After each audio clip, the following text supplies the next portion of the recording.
Okay, thank you very much. We have now time to collect 4 or 5 statements, 4 or 5 questions. Hi everybody, my name is Amer, Bani Amer. I am from Jordan.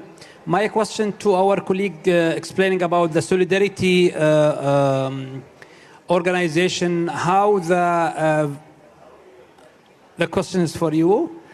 My question is about violent extremism. How extremism impacting your work when you are explaining to your people about hosting the refugees or accepting them or others? Do they mention the extremism and this impact of extremism to their communities? Thank you. Thank you very much. Perfect time, 40 seconds. So we collect 4 or 5 statements, reactions, questions. Statement or question for the Who would like to?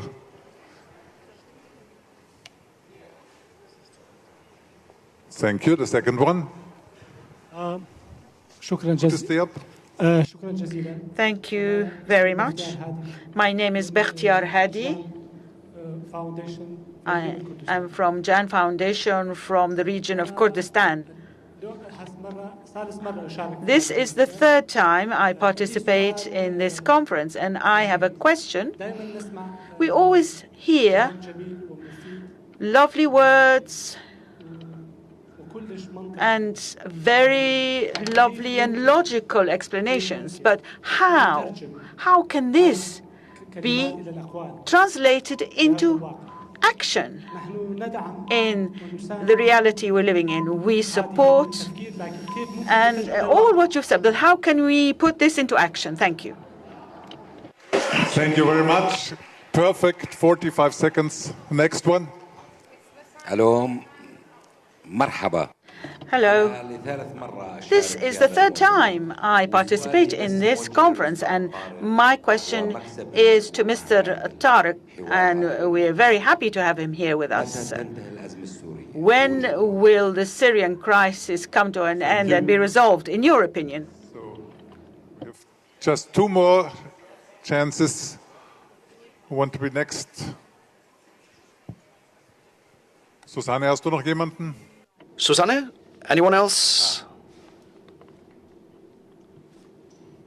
I'm coming. 45 seconds. Thank you. أنا حسني اليتوم من الأردن. My name is Husni from Jordan. Thank you all. The question is, if we have a tree and this tree is, for instance, too big to grow in a street, and this street, and I'm only using it as an example, what can we do with such a harmful tree? Zum ersten, zum zweiten. Gut, Viola, back to you. Thank you so much. It was by pure chance that only those from the MENAT region were asking, I hope. And I hope all others will join into the discussion. So, Elena, one was to you, one direct question was to you. Would you like to answer very shortly? To answer very shortly the question towards extremism. No, we only can hint on something. Yes, yes, it's a large issue. I think it worries us a lot. There is only for our part the only thing that we can do, because we have heard a lot of criticism why we are helping a lot of refugees and migrants, why we have switched our priorities for a long time towards refugees and migrants, where we have Greeks, and Greeks are criticizing a lot why we are helping a lot of and it happens.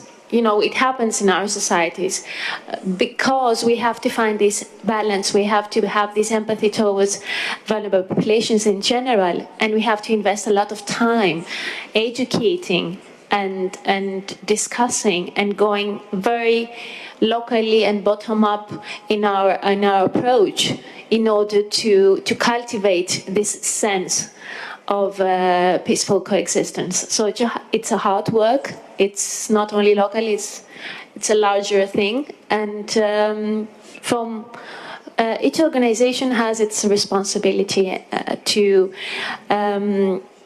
share the resources, share the programs and the services towards everyone. So everyone has the same opportunity and access to the basics, access to resources.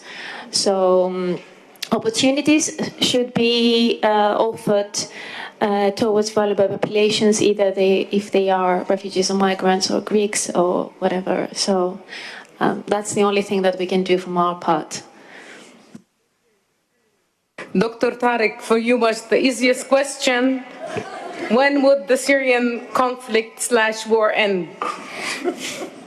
In December 2015, there was a United Nations Security Council Resolution 2254, which has sort of set the stage and listed what is needed to reach an agreement on Syria's future. And everybody agreed to that. It was the only resolution of the Security Council on Syria that was not vetoed by the Russians and the Chinese.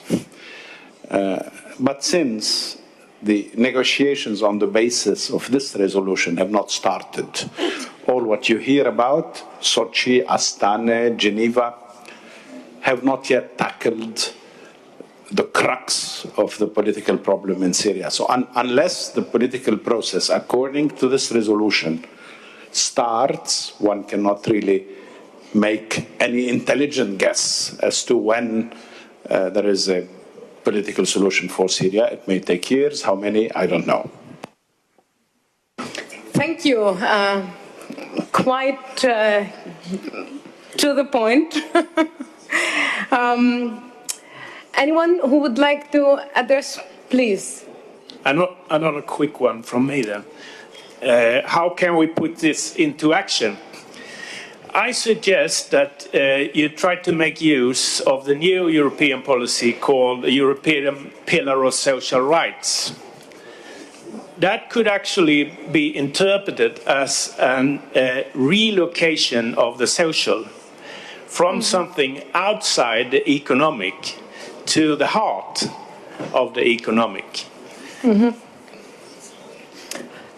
Thank you. Thank you, and thank you for reminding me, because that was one of the panelists who should have been with us addressing that point, Mr. Josef Weidenholzer from the European Parliament, and he had to apologize because while traveling today with the train to be in Vienna, one of the people traveling had a heart attack, and the train could not continue the journey. So he apologizes and he sends you all his regards. So we will keep that maybe for future discussions to be. I would like, in the name of all of you, to thank all the panelists on the table. When setting up this panel, I was not sure if the approach I have designed the thought or the discussion to be would work. And that is one that is not defining social cohesion as a state to be or as a state to get to, but as a process that involves a multi-stakeholder discourse and involvement, and that maybe through this panel it was possible to see what Andre Heller called his concert last year, the invisible thread that holds us all together, hoping that courage, vision, hope and action will help the Act Now community in the years to come to contribute to more social cohesion in each and every place of our being. Thank you all and enjoy your lunch.